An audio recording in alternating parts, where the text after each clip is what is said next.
Welcome to the SCRIBZEE YouTube channel.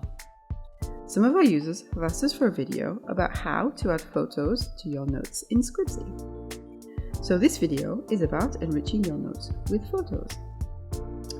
Open SCRIBZEE, tap Notes.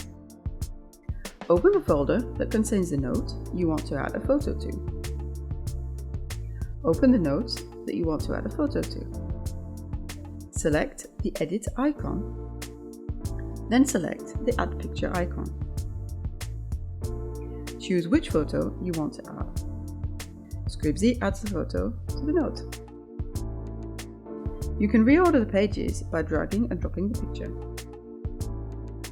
If you want to delete the photo, tap the multi-select icon and then tap the trash icon. If you like this video, please give us a thumbs up. If you want to see more videos about SCRIBZEE, have a look at our YouTube channel.